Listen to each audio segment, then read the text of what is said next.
the pandemic has caused a once-in-a-generation forced break of customer habits. Again, in travel, hospitality, retail, consumer products, and a fundamental rethinking of customer needs and expectations. Think about the role, the enhanced role of safety and trust in value propositions.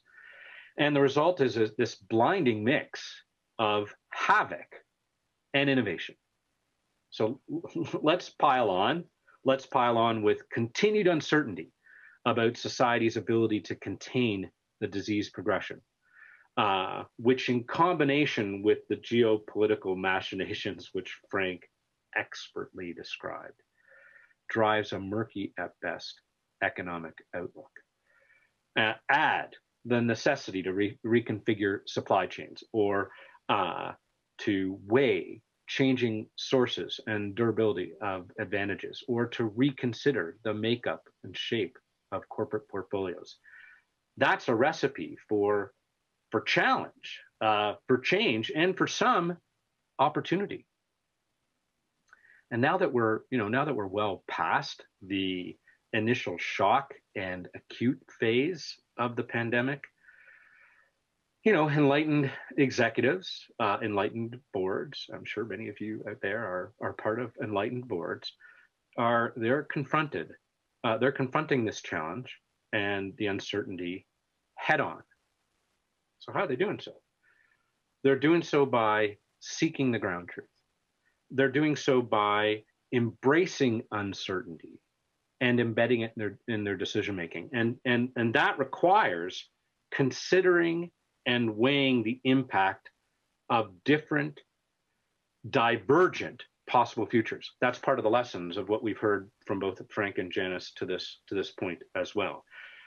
They're doing so by testing the assumptions that underpin their pre-pandemic strategies. They're doing so by applying more precision to their resource allocation, cost reduction, and growth.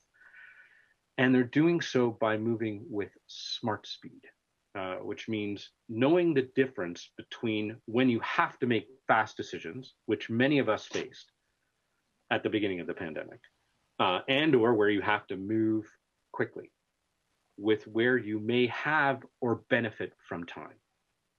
Now, of course, boards have an important role to play in strategy, not in setting strategy.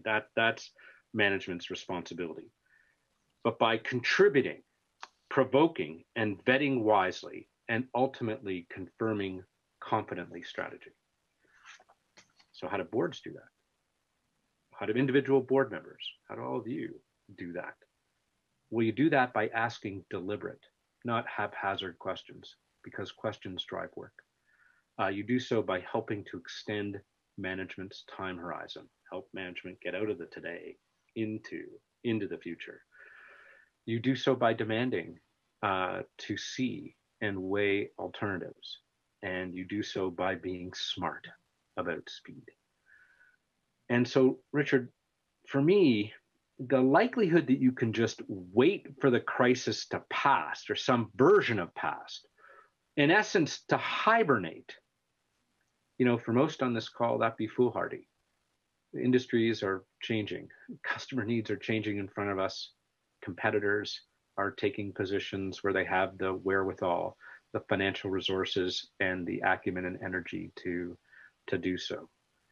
And so there's no question that the choices organizations make or forego today will have profound consequences for their futures. And as Abraham Lincoln is reported to have once said, and I think it's particularly appropriate at this moment, you can't escape the responsibility of tomorrow by evading it today.